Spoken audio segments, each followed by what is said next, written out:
Great. Try to match it. GeekInsider presents Geek Speak with Matthew Harris and Meredith Loughran. We cover entertainment, news, and tech with special guest appearances. So sit back and enjoy as we geek out together right now. Well, good evening, everybody. This is Geek Speak, and I am Meredith Loughran with my co-chair, Matthew Harris. Tonight, we have two special guests, Nicholas Carella and David Milchard. Is it Milchard or Milchard? You know what? I even say it different. I say Milchard and Milchard. It depends. It depends on how well my mouth is working. Well, we've got a special announcement, I guess, in a way. I mean, I know you guys have been on the junket. It's for Paranormal Solutions Inc., which is going to be sharing 2 episodes a week through February on Alter. And I'm going to drop the card here so that people can see you guys. Hello. Oh, is Nick frozen already? Oh, no. Nicholas, if you can hear us, make sure that you hit the refresh button and try and get back into the room. So while that's happening, David, say hello, introduce yourself. Hi. Well, I'll introduce myself. Well, my name is David. I'm a writer, producer, director, actor, improviser, comedian, musician. I do all those things because basically that's the only way to make a living when you're in the arts. Mm-hmm. And Matthew, you are on mute here. So tell us a little bit, while we're waiting for Nicholas to get back in, tell us a little bit about Paranormal Solutions Inc. It's not your typical paranormal show.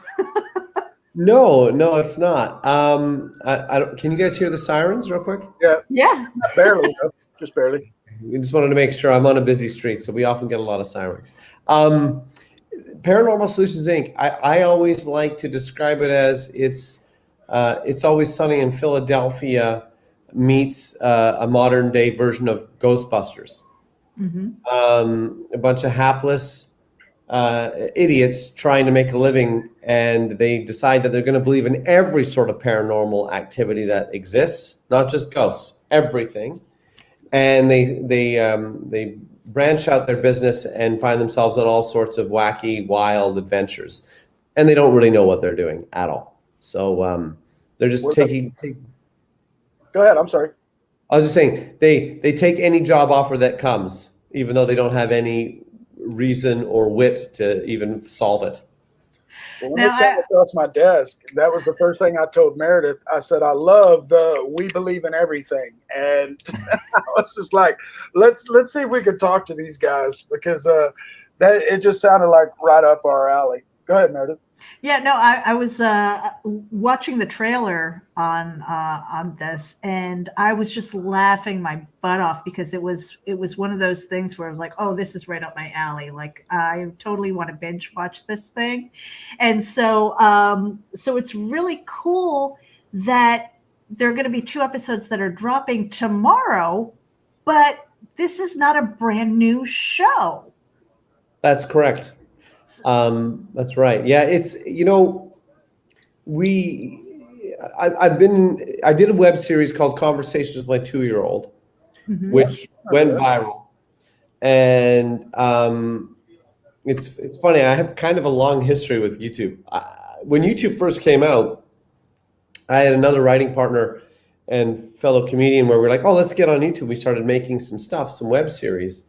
And it was early days, and we got no feedback. Like, we got some views and that was it. And even then nobody knew how YouTube worked. And so, typical me being emotional, I was like, well, YouTube doesn't work. And then I kind of dabbled a little bit, did a couple things, and then another friend was like, oh, I've got this idea, do you think this would work? Which was Conversations with My 2-year-old. And I said, well, it's only going to work if we have kids or kittens or dogs. That was my impression of YouTube. And he goes, well, my daughter's really cute. And I go, well, yeah, your daughter is cute. And we figured, let's try it. He's back. He's back. I saw him blink. Oh my goodness. What happened?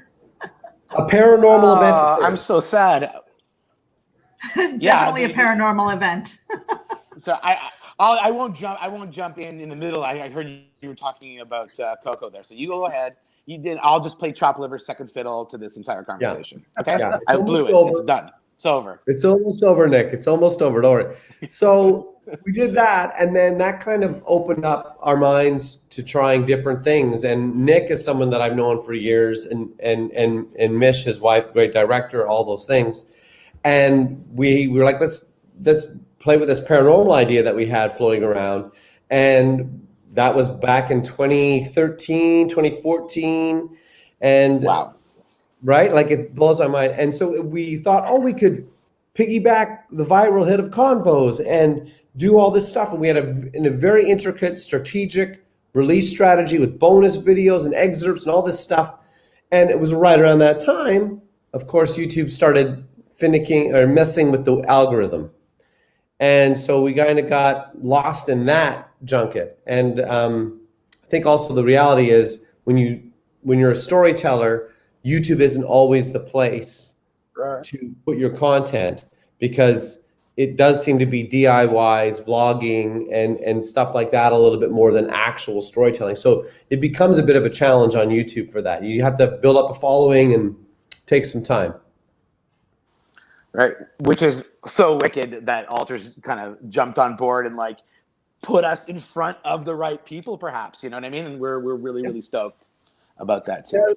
Nick, why don't you jump in right there and explain what Alters is and how that all came about with you guys? That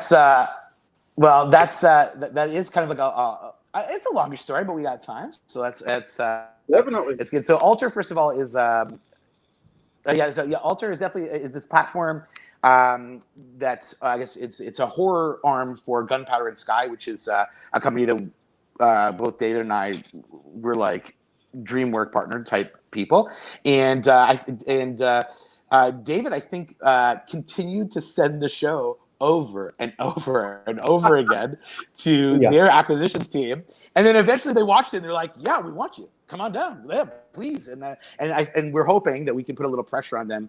Hopefully, you can help us, to keep talking about more seasons, because there's a lot of monsters left. Yeah, when you believe in everything. So that's basically. So go ahead, Dave. Right. That's right. Well, I was going to say, Alter seemed a little bit. No, go ahead. I think we have a little bit of a lag. Sorry, please. Maybe I'm on a delay, so I'm gonna. Yeah. So I was going to say, with the Alter, when I looked at Alter, I looked at their website and I was like, I didn't see a way to hit the subscribe button. All their stuff is really on YouTube. So that seemed like an interesting thing. I think you can subscribe to Alter. Yeah. Okay. Yeah. Because if I understand it correctly, but through their website, do you mean? Right. Mm-hmm. Oh yes, yeah. Okay, then that's different. Yeah. Yeah. So I just thought that was kind of interesting. It was like, okay, maybe maybe they're harnessing the power of YouTube to help monetize and pay for a lot of these things. It just seemed like an interesting thing that they're doing to try and trend and stuff, because that kind of piggybacking off of what you were saying, David, with YouTube is just, everybody wants a YouTube channel. Everybody wants to get that thing that trends and earns the money and gets the followers and things like that. So it's kind of interesting. But Nicholas, before we went live, you said something like, even though Paranormal Solutions Inc. isn't a new show, you said it might as well be a new show. Can you talk a little bit about that? Like what happened with the initial release? Yeah.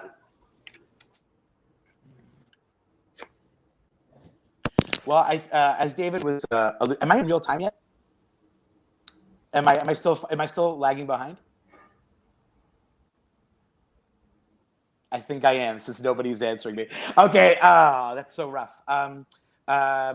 Anyhow, as David alluded to, that we sort of released on This sucks, right? I can't do this. This is too. Is it too laggy? I can't tell. I'm in a sensory deprivation chamber right now. So maybe I should try to reconnect. Is this what I should do? What should I do? Is this entertaining at least?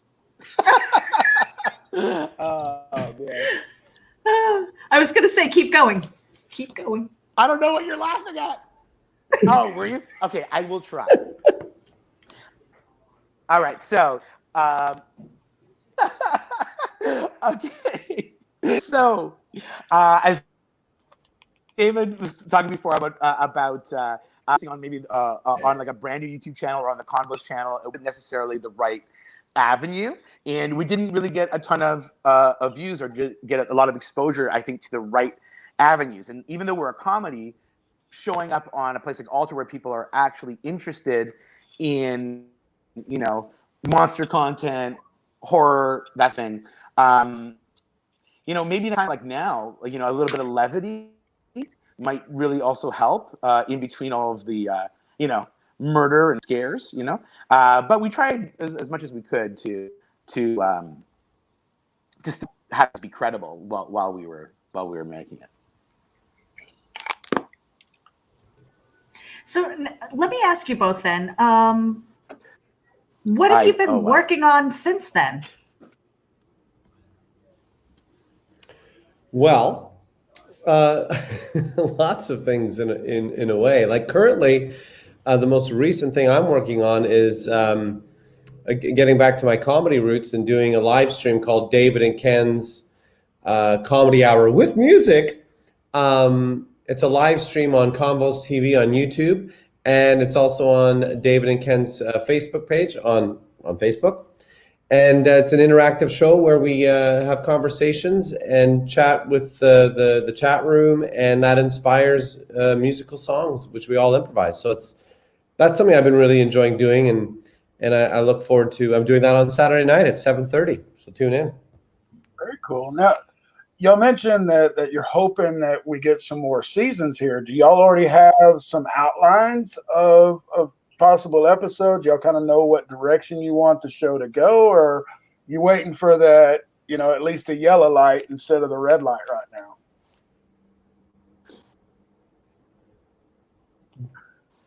I think that, well, David and I and Michelle have talked a lot about places where we can go. Like, spoiler alert, we end on a little bit of a cliff. So we definitely have directions that we can go. Plus, the time that has lapsed since we did shoot the show has kind of created a few interesting possibilities. But yeah, we're definitely hoping to turn the whole situation a little on its ear, but we definitely want to, I think, hang on to the sort of like monster of the week, attack for the show. But again, we talked a lot about maybe not monster paranormal, like there are like monsters in life, you know, that maybe we want to try to like debunk as well. But we definitely talked a lot about which, you know, about how the show evolved. Yeah, to add on to that, I would say too, like, you know. Sorry, I can't. No, tell. You did good, Nick. You did good, Nick. To add on to that, I would say that, you know, yeah, there's, you know, monsters we can be chasing, whether they're human monsters or paranormal. All right, it's just without we can definitely explore the relationships of the characters themselves as they try and run and operate a business, perhaps partners, love interests. I mean, we can Grey's Anatomy this baby. Expand on that, please, David, because I love Grey's Anatomy. Well, we can have love interests, right? We can have, like, someone could fall in love with a monster and then us not want to capture it and kill it, and then that monster becomes part of the troop. You know, like maybe there's a vampire that falls in love with one of us, turns one of us into a vampire, and then the vampire and that person have a long relationship, and it's all part of them hunting and finding ghosts, and, you know. The first thing that popped into my head was Captain Kirk, you know, because he was a wily guy. He didn't care whether you were purple or what. Go ahead, Nick. Well, actually, just adding to that, David, is like that's one of the things that I really liked about writing the show was that we would always better and then justify it a realistic situation. You know, when we first talked about the show, we were trying to figure out how far would we go. Like, are we just talking about like your classic monsters? Are we talking about like are aliens in this world? Are like what is everything, right? Like what constitutes so I remember even we do a Sasquatch episode. Originally I was wanting to do this big thing with like a trial around marijuana and like several Sasquatches and like there's a whole Sasquatch utopia and other kind of stuff. And then Dave's like, maybe that's really ambitious. And then actually when I found out how much a Sasquatch suit costs to make, we were like, no, we'll do one. And then, but still, so kind of ideas as David is saying, like going out, having a monster join our team or ending up in prison and like maybe we're all like season or, you know, those kind of situations. Like we're really open. Well, I think we are really open, but what really excites me about writing is like not knowing where you're going to end up and being like, what happens if we just go down this road and see where it takes us, you know? That's how we ended up with everything. Except that David really liked the idea of aliens, my character's obsession with aliens. And that was something that he really would not let go of no matter how many conversations we had. And we did. Well, a big factor for a lot of the stories, short stories or books that I write, it comes as a what if this happened, and I actually do another show, guys. It's called Geeky, Cheeky, and Downright Freaky. I know some topics that could probably work really well with this show. You know, like the multiverse and the Mandela effect, and I know I'm pretty well versed on those kind of things. So keep me in mind if we get some more seasons of this, but. Real quick, we're going to take a break, but tell everybody again what the show is, where they can find it. I know it's dropping. We've got 2 episodes tomorrow, but tell everybody where to expect it. It's going to be on Alter on YouTube. 2 episodes every Friday for the month of February. It's going to be, like I said, It's Always Sunny in Philadelphia meets modern day Ghostbusters. It's super funny. Check it out. It's I think they drop like at 6 a.m. So if you're up at 6 a.m., go for it. Very cool. All right. Meredith, you have to work the board. I will. Power. I will do it. We'll be right back after this. You've got about 30 seconds. We'll be back right after this. Check it out. MobileEdge.com has award-winning products with innovative features and contemporary, edgy designs that empower you to look sharp and travel smart with your mobile tech. Your beloved, not to mention expensive gaming gear and mobile tech devices are an extension of you, so give them the protection and style they deserve wherever you go. Find them at MobileEdge.com and protect your tech with Mobile Edge. Bring it on. Hey Geek Insiders, Mobile Edge has a special coupon code for our dedicated listeners. Get 25% off your Mobile Edge gear using coupon code GEEK25. That's GEEK25. Geek out.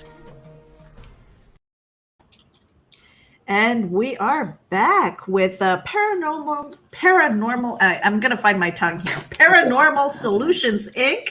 Nicholas Carella and David Milchard, with episodes that drop tomorrow on Alter.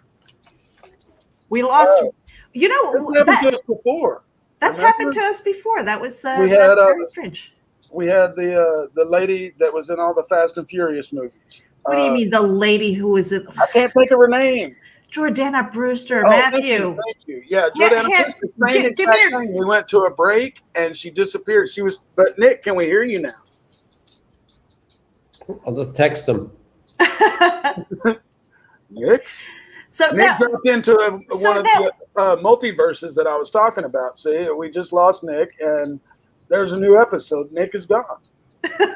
Now, Right, let me yeah. ask you, David. Let me ask you this. So it sounds like you have continued that both of you have continued to write more episodes. Is this true? What we've done is well, I mean, when we first started, we were like, what's the scalability of a series? Like, well, how far can it go? Because when you're pitching shows, not that we're that successful at pitching shows, but whenever I pitch stuff, whether it's been LA or up here in Canada, they're always like, where do you see season number 4? And so we thought about all of those ideas, like where we could be by season 4 or season 5, and we like the idea of having an arc that goes throughout each season, but you can still watch the episodes individually. But there's like another storyline, an overarching storyline that you can follow. Mm-hmm. So we sort of have a couple landing points and definitely a bunch of episodes, not fully written, but in the bank, ready to be opened up and cracked into. So when I looked at the IMDb page, I noticed that it was, that we had episodes from, I believe it was 2016. So, I mean, there's a certain amount of longevity here. What is it like trying to keep the team together through all of this, especially these days? Well, what's really cool, and we're very lucky, and I'm grateful that I get to work in a city like Vancouver, BC, because not only do we have lots of production here, and we have opportunities to get some nice parts, small or big, on TV shows. There's also like lots of great crew members here, mm-hmm. and very, very highly skilled. So, and that's everything from production to post-production, you name it. And a lot of our friends, it was 100% Vancouver-made project, and most of the people are still here. So if we're lucky enough to get a second season and Alter's like, yeah, let's give this a whirl, let's see what we can do, I don't doubt we'll be able to get most of the cast. Mm-hmm. And I mean, crew might be harder to get because they get locked down on longer term, but you know what? It'll be fine. There's the depth of talent crew wise is unbelievable. Yeah, it's been from the people that we've talked to, it's been quite a challenge as far as being a director or producer for these things, because especially with the lockdowns and testing and everything else, where somebody said like we have to make sure that everybody is not only tested, but because of the limitations on how many people can be in the room at the same time. So you might have a cameraman who's in there who has to tweak the camera just a little bit, leave, and then it's just like this whole sanitation thing. And it was like, oh my gosh, how do you even work through that? How have you been able to navigate that in this kind of atmosphere? Well, it's definitely very tricky. We shot another season of Conversations with my 2-year-old, except it's a new twist on it. Essentially, the old series, I literally play a 2-year-old, 3-year-old, a 4-year-old, and we reenact semi-conversations that happened with my friend's daughter. And now, sort of like the meta version of our show is, I have no money and I have to actually, David the actor has to move in with Matt, and I become his third child, essentially. So we shot that during beginning of November. Oh, and we just created our safety protocols. People were wearing masks and shields, mm-hmm. only so many people in a room at a time. And we were, it was not a huge crew, so we could manage it much easier and execute it. And you just, it slows things down. In some ways it makes things more efficient. I mean, it certainly doesn't make things as fun, but it's doable. So very, very risky though, because if someone tests positive, you're shut down. And all the projects I work on, we're true indie filmmakers. Hey Nick. It's okay, Nick. Don't worry. Hi. And when you're, I've been running around their house crying. I'm like, I'm ruining this interview for everyone. Nick, we love you, Nick. It's good. Here. Yeah, I was doing so well before. You have to understand, the connection was so good before we went live. Oh, yeah, he had no problems until we went live, and the second we went live, he was. Yeah, that's what happened. Maybe it's David's fault. We'll blame sabotage. David. It's because I made fun of my parents' internet. because I made fun of switching internet providers off. I was like, what losers? They were on this stupid basic dial-up situation, whatever. I totally got them into the better internet. And then literally the ghosts of Bell came back and decided Motel gotcha. That's it. That's right. Now, Sorry. I won't interrupt you. I'm in real time, so I'll be nice and annoying and verbose as usual. Here we go. Well, no, I want to throw a question to both of you, and Nick, we'll start with you, being a writer and everything. With you guys getting into the paranormal, who were your favorite sci-fi or mystery writers growing up, and were you into comic books? You start with me. Yep. Comic books, I came sort of late to. I was like a big Spider-Man fan as a kid. Like I thought that there's something really cool about a nerd, because I was one. Becoming very important in the world, that sort of thing. But to be honest, I was into more like kind of, if I was a kid reading, I was more into like mystery stuff, like Encyclopedia Brown. That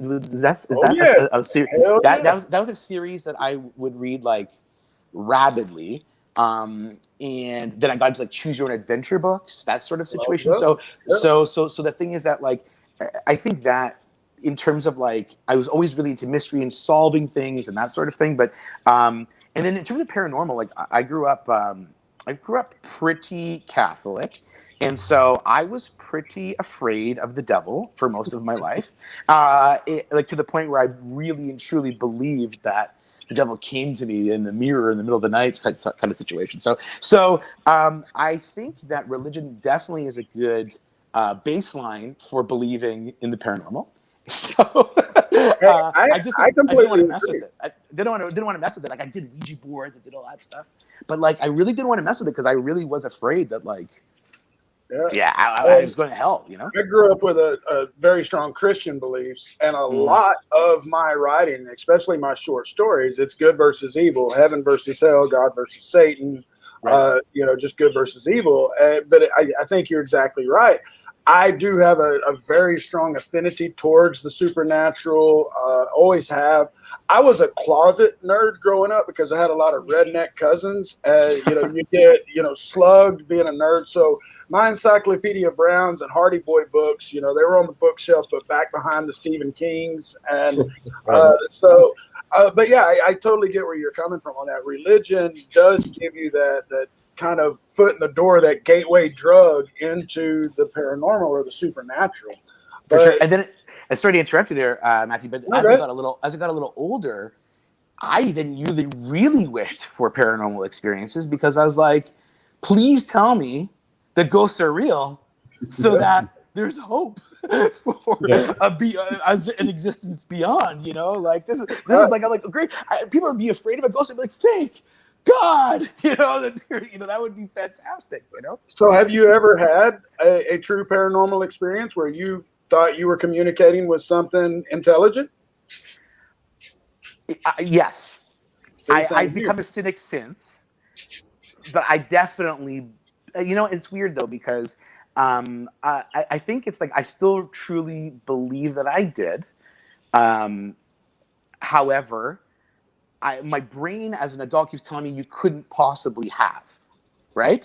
But if I ask myself, my heart, my feeling, I say yes.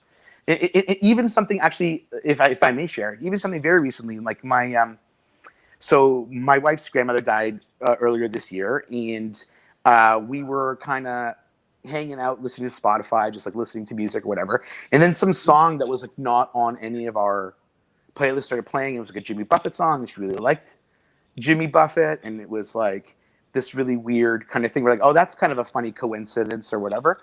And then for no reason, it played 5 times in a row. You're right? Like it just kept playing, and we checked our queue. It wasn't in the queue, whatever. Then we started listening to the lyrics, and it was just like, it was like very, very.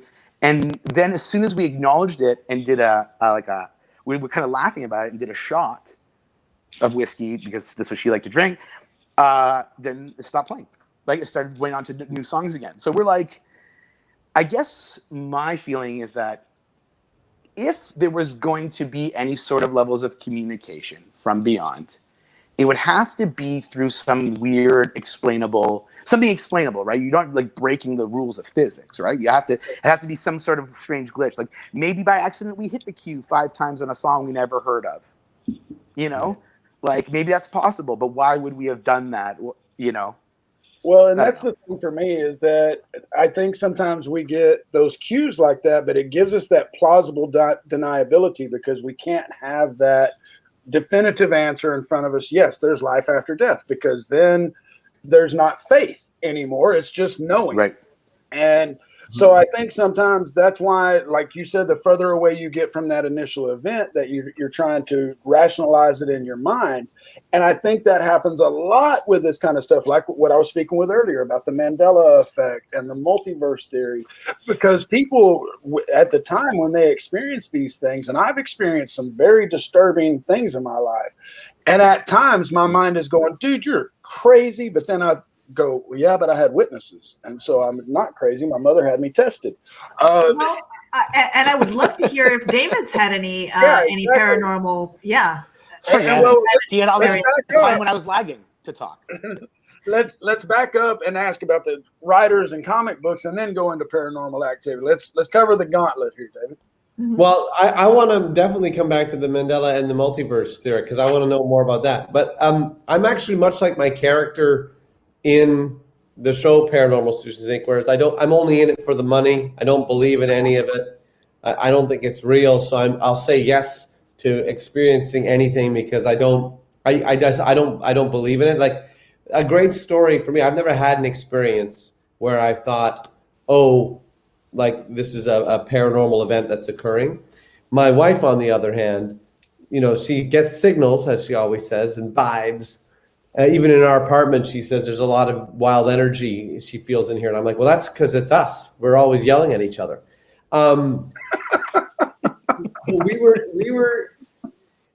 This is the type of person I am. If someone says this house is haunted, I'll be like, let's go hang out. Let's do it. But usually that person's like, no, I don't want to do it. It's haunted. Well, I don't. I'm there. You got to convince me. We were in Hawaii on Kona, the Big Island, on vacation, and I picked this location to take Christine and I off the grid, so to speak. They didn't have any internet. It was in this kind of weird canyon bay, and at the bottom is this very famous bay, and it's a pathway for all of the Hawaiians, Polynesian ghosts to walk down and go swimming and then walk back up. So at dusk, they go down into the ocean, and then in sunrise, they come back up. And we go to this place, and it's kind of weird. For me, I'm just like, oh, it's just whatever. Christina's like, no, this is weird. We meet the gentleman who's hosting us, and he proceeds to tell us all of these experiences people have had. And as we're going, they built this one hut, which I thought was very rude, in the actual burial ground path. And he goes, you're staying in the one that's, has the most activity. And I was like, well, don't stop talking like that in front of my wife. And also it feels a little disrespectful that you've knocked down the wall to the burial ground and built a place for us to stay. That feels like, what are you doing? I mean, that's the bad vibes. Anyway, I said, you want me to believe in spirits and you want me to believe in ghosts? These are the 3 days to do it. And she was so upset. She said the energy was too much for her. She goes, I can't stay here. There's no way we can stay here. I'll never sleep. I can feel it. We ended up staying at the Grand Hyatt Hotel that has like a train going through it to 3 resorts and swimming pools. So that's my closest to a paranormal experience as I can share. Well, and now backing up a little bit as far as inspiration or being the nerd, were you into comics growing up? Yeah. And were you into sci-fi or Stephen King kind of horror stuff? I read a lot of Stephen King, and I was into horrors growing up. My mom hated it. I was always into watching horrors. You name it. Like all those ones in the 80s, and now when you look back at them, they're kind of quite funny, but also they're still kind of scary because they had to work their horror they had to build the suspense better. X-Men, Wolverine, X Factor, huge huge Spider-Man, all of them. So let me ask you both this then. When it came to sitting down and coming up with the idea of Paranormal Solutions Inc., what was that conversation like? I mean, were you collaborators at the very beginning? Was it like, let's swap stories and see where this goes? I mean, how did that come about? May I, Dave? Here, we were chatting about wanting to collaborate on something together. We had done a movie together called After Party. It was a improvised film.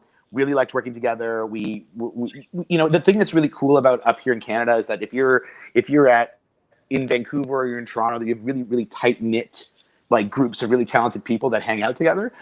They don't communicate with either city though. It's like if you did well in Vancouver or you show up in Toronto, they're like, "Where have you been?" I've just experienced that. But so we were talking about that, and David talked to me about this idea that he had called Ghost Pals. This is what he was talking about. Ghost Pals was this idea, Ghost Pals, and it was like these inept ghost hunters, And then we met for coffee quite a bit, and talking from the Ghost Pals seed, we kept expanding the idea of this idea of let's just not talk about ghosts, let's talk about everything. But if we're really if because we went through that sort of logic of if ghosts exist, well then everything else must also exist. What if why are we stopping there? And we started talking about that, and then the idea really built from the place of how about two people like us who have no real background in any sort of paranormal sort of research. How would we deal with paranormal things that we were hired to deal with? That was basically, and we thought this would be a funny workplace comedy. So the kind of idea kind of went from there. Is that how you remember it, Dave? We were much younger men at the time. No, that's basically it. I mean, you had inspired when you and Mish took the charge for After Party. You had sort of reinvigorated my energy and commitment to wanting to make and create your own stuff, because it is a hard. You make all these things. Paranormal Solutions Inc. is a perfect example.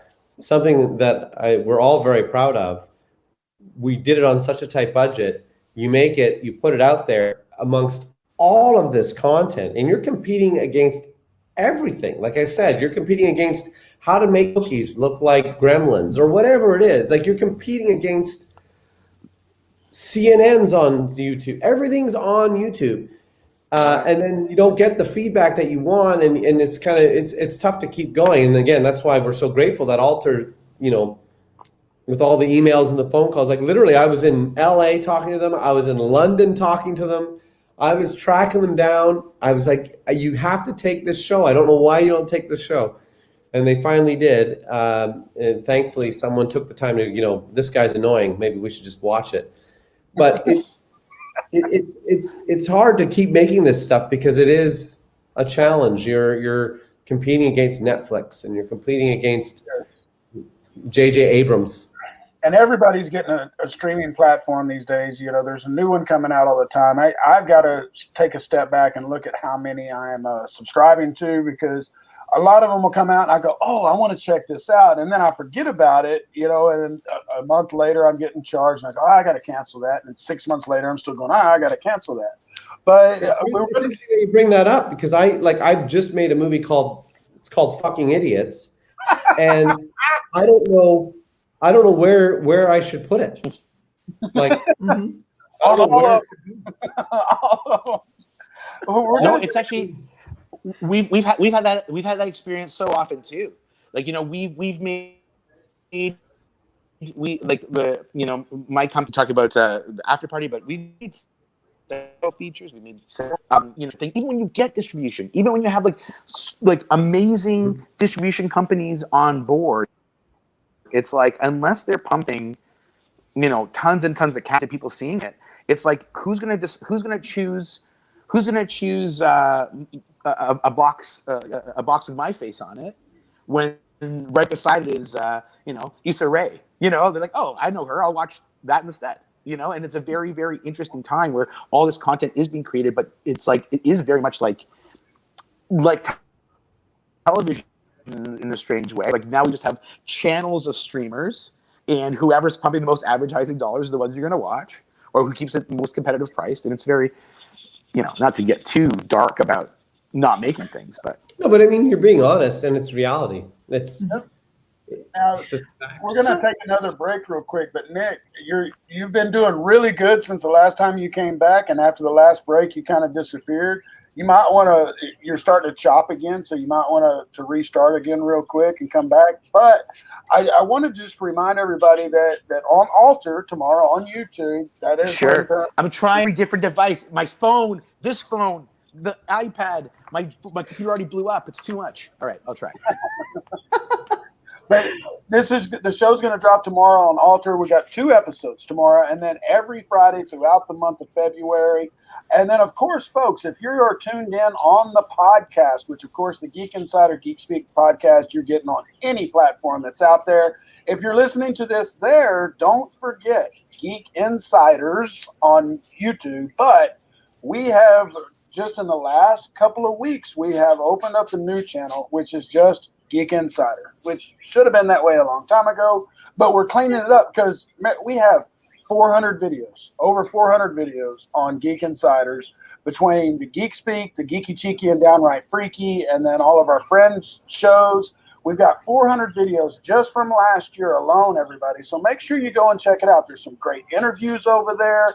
And of course, usually every Monday and Thursday, we are live on our YouTube and Facebook. That's when you can see my, award-winning face and Meredith, and then, of course, the face of our guests. But otherwise, you can always check us out on the podcast, which usually gets uploaded about 24 to 48 hours after the live broadcast. But get out there, subscribe to our YouTube channels, folks. We are growing. We've got a great year planned ahead. And Meredith, you're going to hit the switch, get us I am. We're going to give a little bit of love to Christian Basil and the Legend of the Traveling TARDIS radio show. We'll be right back after this. This is the Legend of the Traveling TARDIS. Follow us on Facebook, Twitter, and Instagram. Subscribe to us wherever you listen to your favorite podcasts. Also catch us on the HWWS Web TV YouTube channel. Subscribe today and become part of the legend.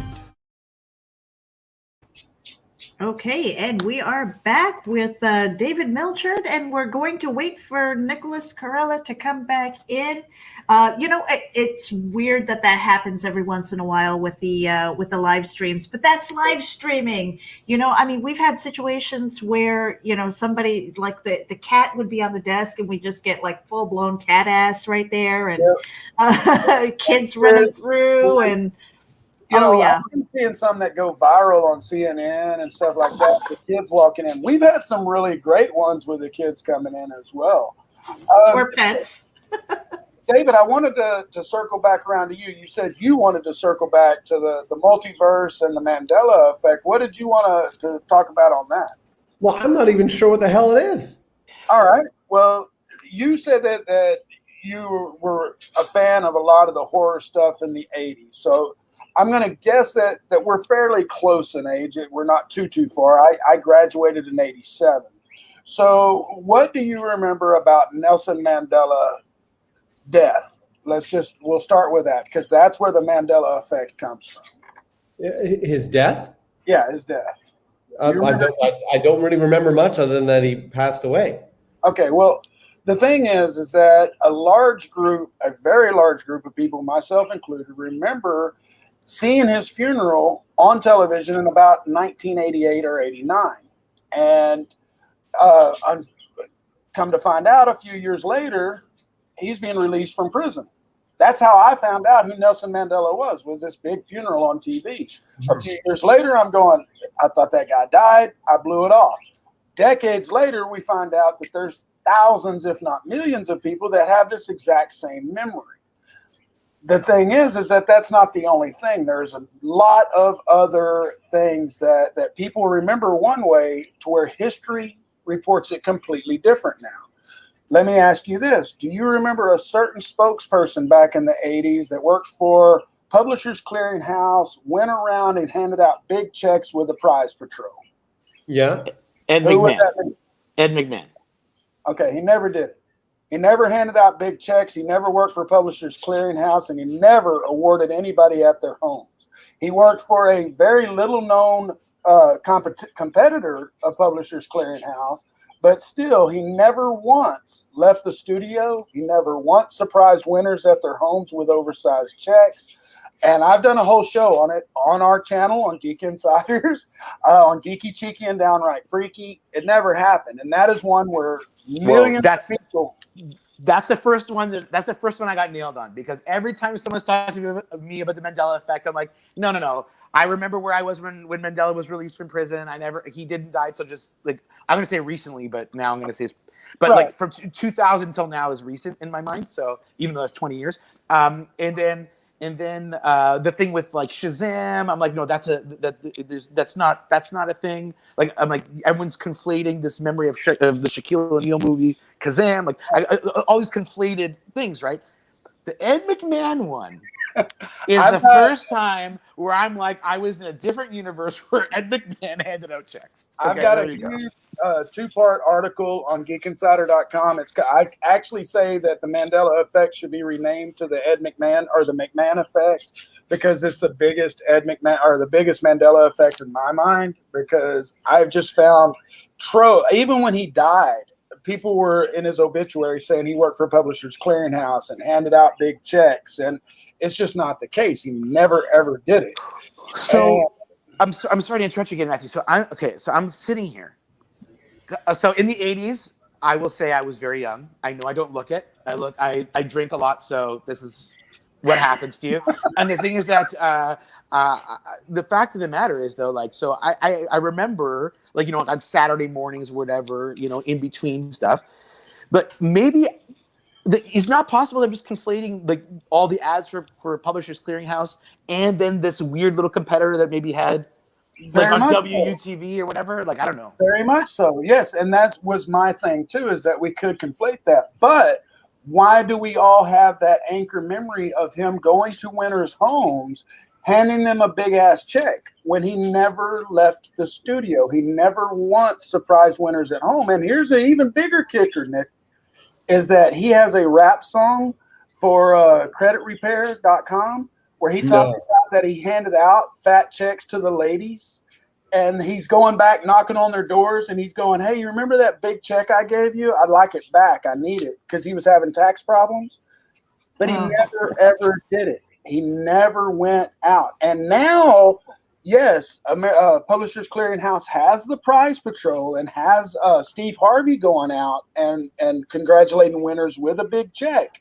But in the 80s, Ed McMahon never did it. Now, here's another big one, guys, and I don't want to get off on this too much, but I want y'all to look something up. No, do it. It's called the Double Slit Experiment. I blew Meredith's mind with this one.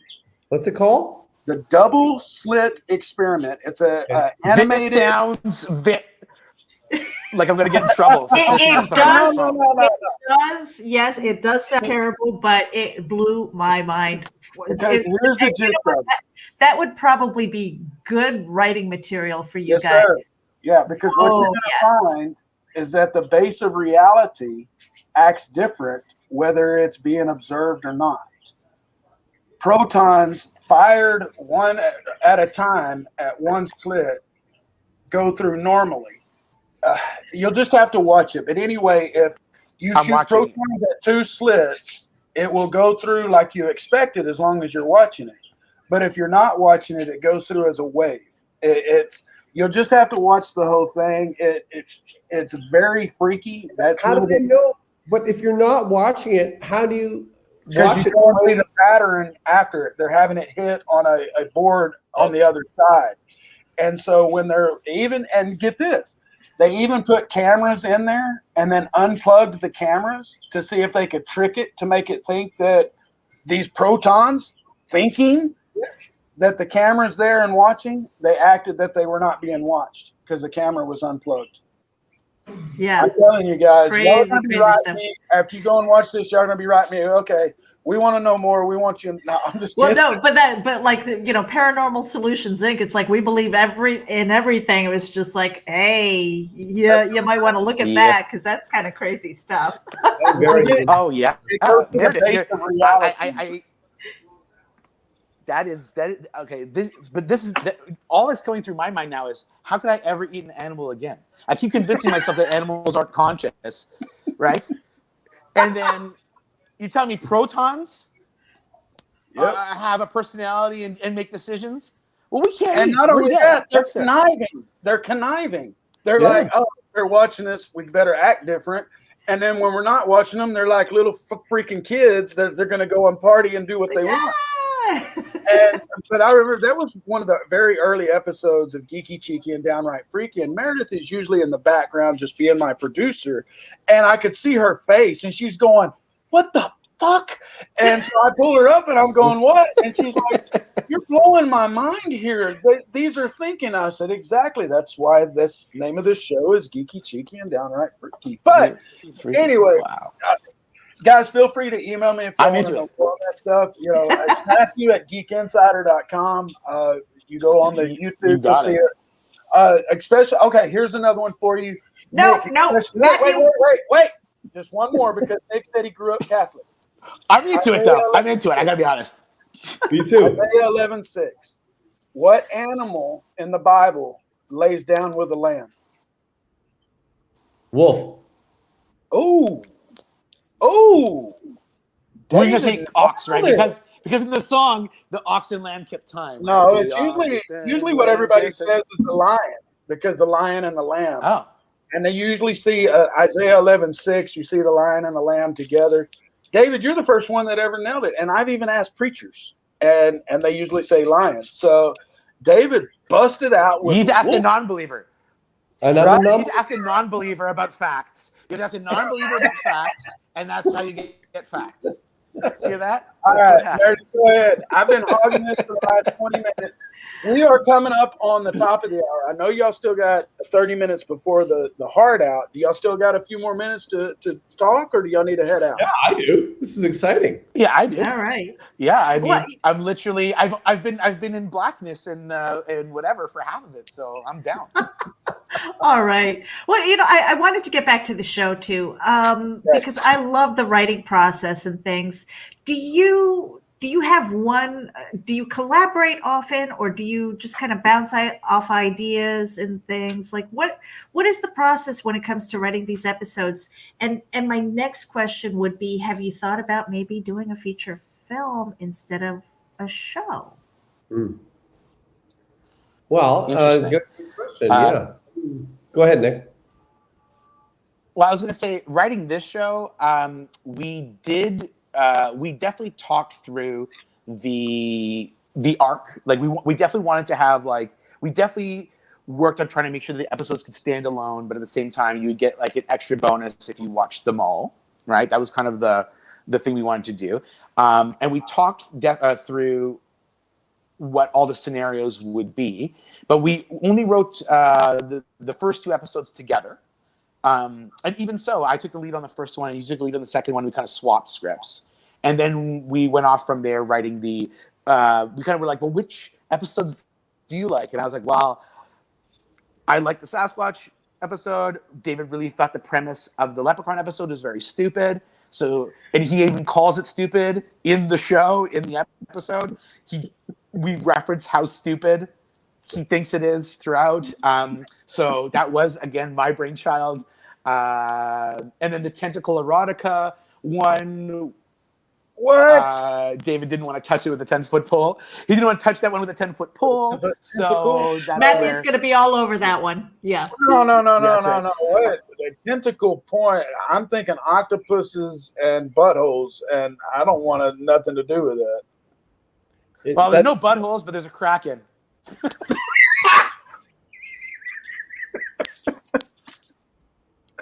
All right, you win. That just wins tonight. You're gonna have to watch it now.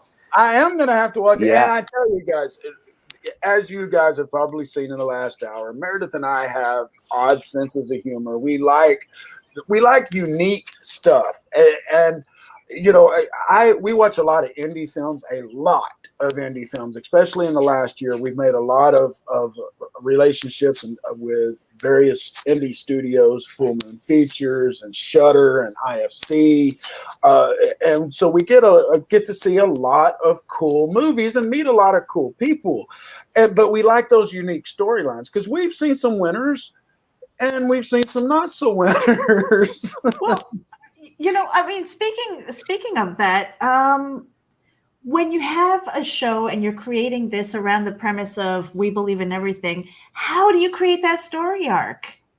I mean, where does it go?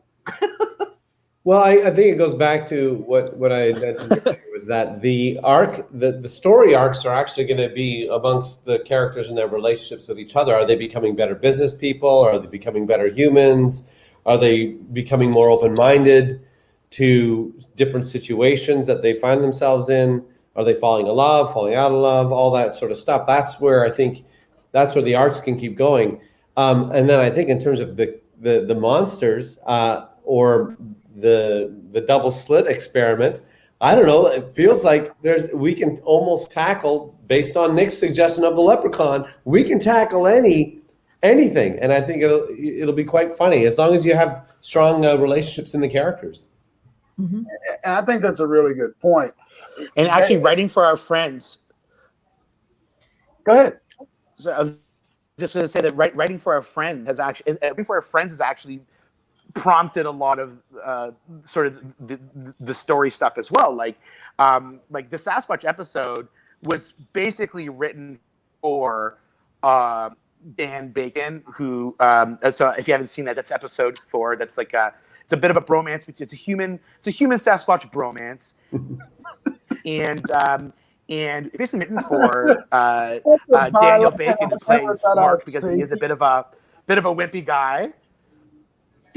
Yeah. So he's a bit of a wimpy guy, and he's really good friends with a really great actor plays our Sasquatch. And when we pitched them the idea, they were like, "Yeah, of course we do this together. We love each other. This will be wonderful," you know. And it was wonderful. So those are the kind of things, being able to write for the actors that we know and their strengths also starts to propel that as well.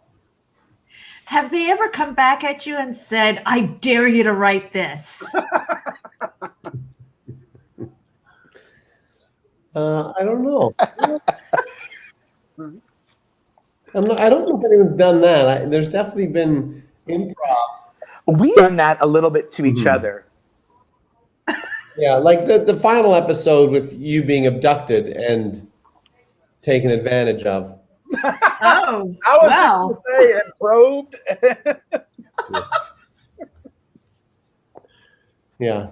So, did you find Mulder's sister? We cut down a little. We toned that down a little bit for the altar cut. We had to tone a couple things down. You know what? Again, I reference It's Always Sunny in Philadelphia meets a modern day Ghostbusters, because I'm sure they have a lot of people that don't like them because their humor kind of knows no boundaries. But it's also, I kind of respect how they, we're making fun of things. That's why we're doing it. We're showing you how absurd it is to be or think or do or act this way.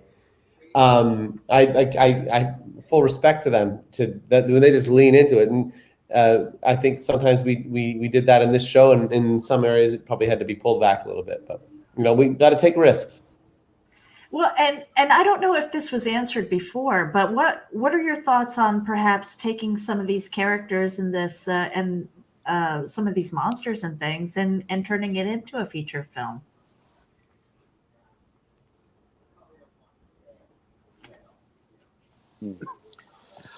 I would love that idea. David and I have been talking about.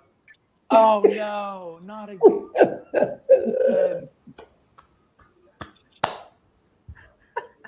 You talk, David. I can't believe this is happening. Well, on every device, I'm using Wi-Fi I'm using non-wipes, using everything. Nicholas, if you can, try and turn your video off. Yeah, it might be better if it's just audio. It could be that ladder in that plant that's just killing you. Yeah, could be. Absolutely. We've definitely talked about doing a movie version of this. Because, like, again, inspired by so many horror films, like Paranormal Activity was another movie that came out where I was like, oh my goodness, like I watched Paranormal Activity and I found it to be so funny. Like, it was scary, but I also found it quite funny. I thought, like, and of course then some great comedians made, parodies of it. But I actually think that to not parodize, is that a word? Mm-hmm. Paradise? Anyway.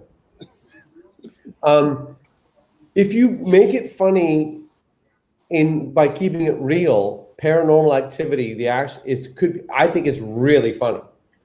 But when you over parodize it, like when you really make fun of it, it's not as funny. But if you can find that sweet line of like it's happening, but it's funny all at the same time, I think, I think that would be a really effective movie if you could pull it off. I think it'd be it's a narrow window, but I think if you did it right, you could have a really, really funny movie on your hands. Well, they would look at Paranormal Activity. That, if I'm not mistaken, is still the most profitable movie of all time because it was so little to make, and then it with franchising and everything, or not franchising, but I can't think of the word I'm looking for, but going all out and merchandising and all of that, it's made the most money ever as far as initial investment versus in the profit margins. Yeah, it's like you find that right, and look at Blair Witch.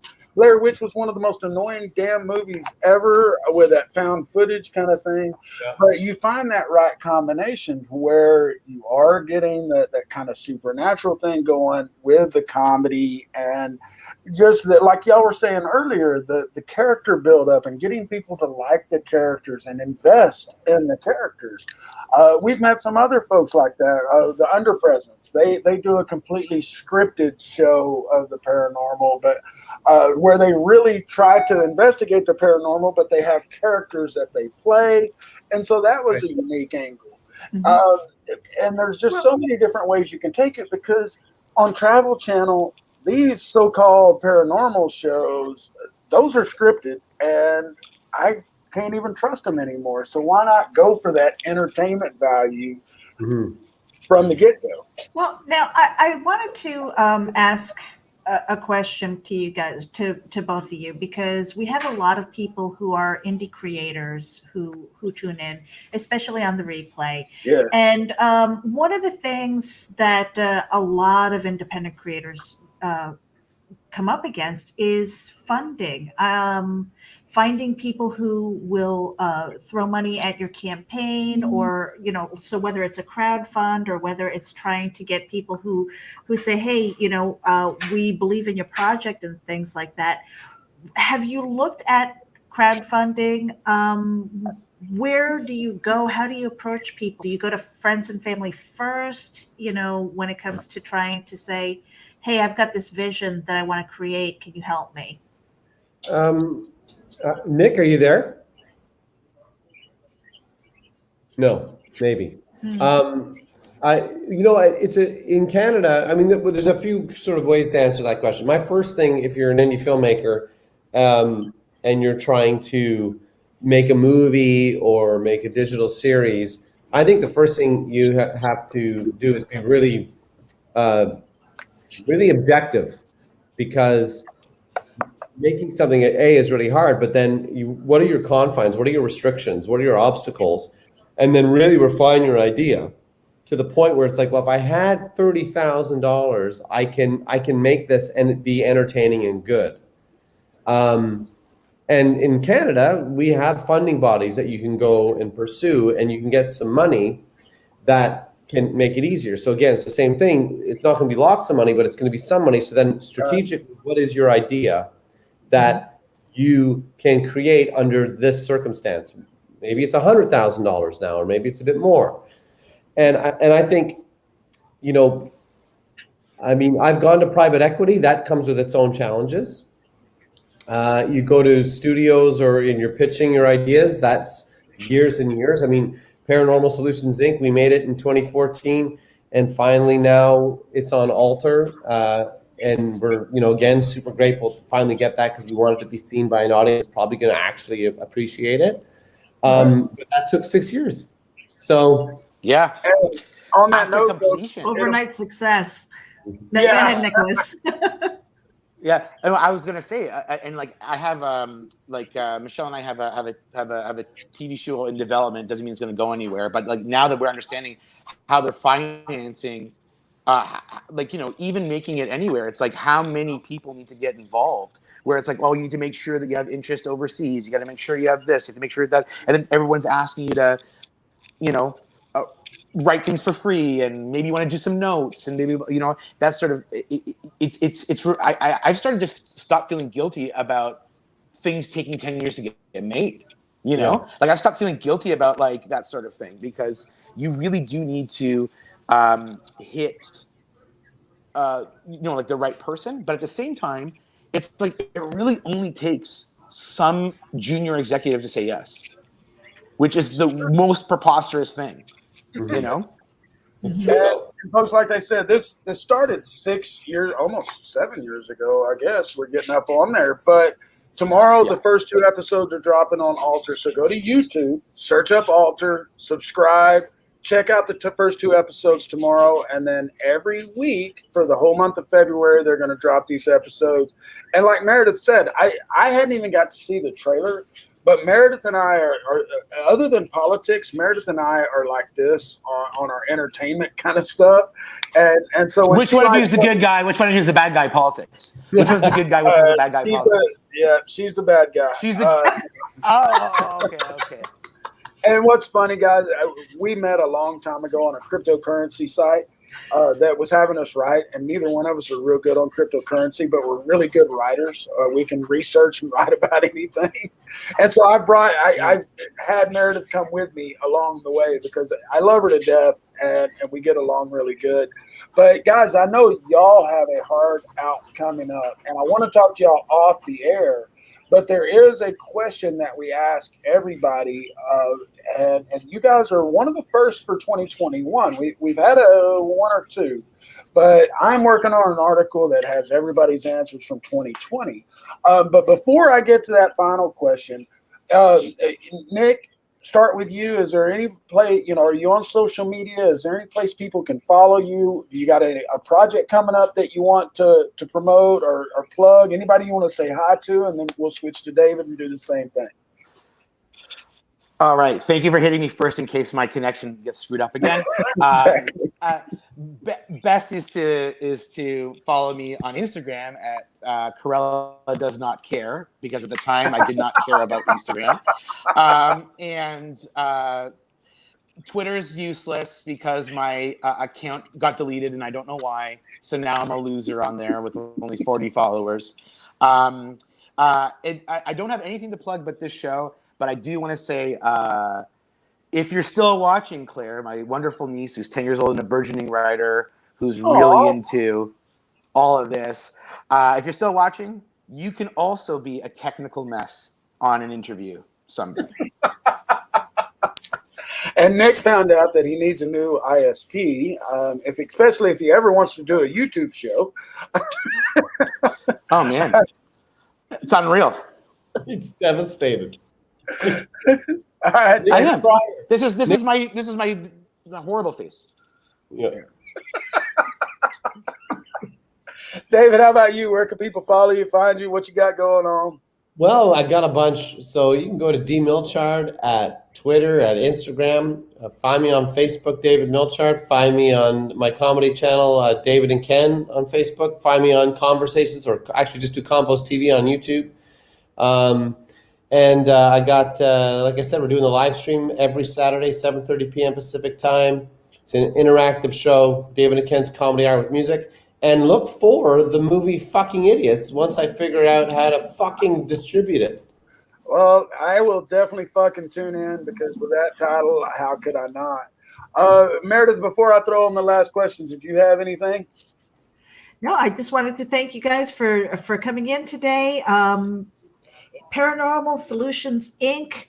on Alter. And if you guys are tuning in to YouTube or Facebook for the Geek Insider channel, I have those links in there, so you can just go over and hit the links. And we've got them.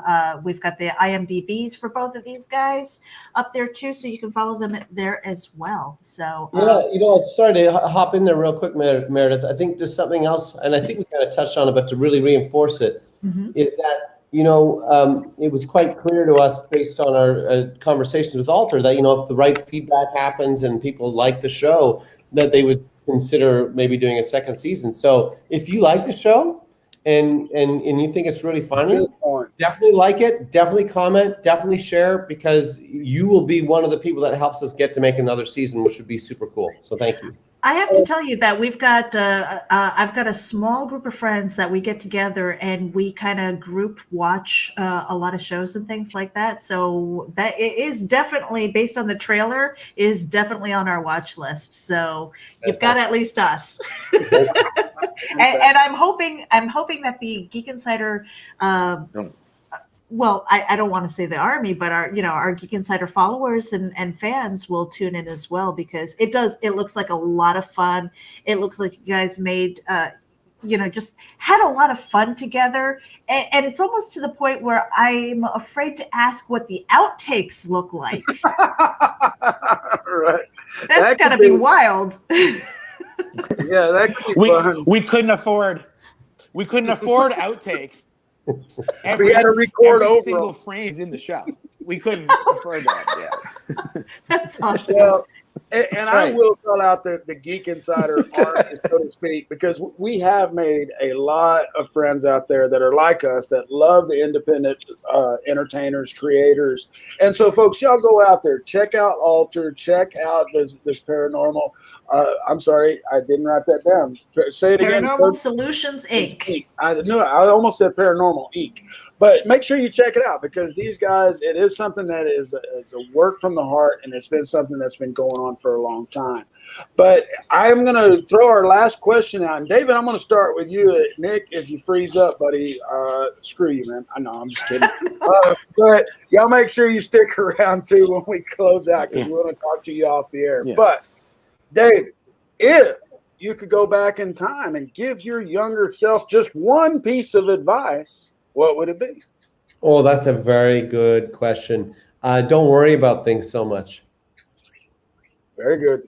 Very good answer. And he was quick with it, too. Yeah, well, I worry. I'm always worrying. I'm like, I just do what I do, trust my instincts, and, focus on the good. Don't focus on, there's a balance. Exactly. And this is exactly why we ask these questions, is for those creative types that are out there that want to become filmmakers or writers or whatever, actors, directors, whatever the case may be, because we talk to such a wide variety of people that are so talented from very many different walks of life. And so it's always nice to get this kind of insight of what you would tell your younger self. So, Nick, what would you throw to young Nick? Oh my God, he froze. Honestly, I was going to say the exact same. Really? Nope. Did I? You're okay. You're okay. I'm done. You're choppy, but you're good. Go ahead. I would have said. Okay, I would have said the same thing that David said, but since he did, I will say, hold on to your Bitcoin. Ah, there you go. We had somebody a few weeks ago that said, breaking my heart. No. Yes. We had somebody the other day, a couple of weeks ago, that said, don't lose your wallet password. And they had what was it, Meredith, 6 Bitcoins or 8 Bitcoins? Something like that. Hey, but now I have the follow-up question to that. Would you have listened to your older self? Oh, hell no. Yeah. I mean, well, actually, no. I can be quite convincing. So, Okay. If I showed up looking like this to my younger self, If my younger my self would have future punched self, me. Go ahead, Nick. yeah, I'd listen. Would you really? No, exactly. If I showed up in the past from the future, I would listen to whatever I had to say. All right. Well, you heard that here on Geek Speak, you guys. Hang out for just a minute. We're going to do our little outro. We don't believe it. We don't believe it. For a minute, not for a minute. All right. And we do a fun thing usually. Well, this is something new that I've been doing recently. But as we leave, just strike a pose for our screenshot. You ready? 1, 2, 3. All right, and we're out of here. Thank you for tuning in. We're gonna put that all over Instagram. Oh yeah. Tune into Paranormal Solutions Inc. Tomorrow it drops on Alter. Head over to our and head over to our channels. You will find the links so that you can tune in from all over. And there are no excuses. Go do it or turn in your geek card. On that, we are out of here.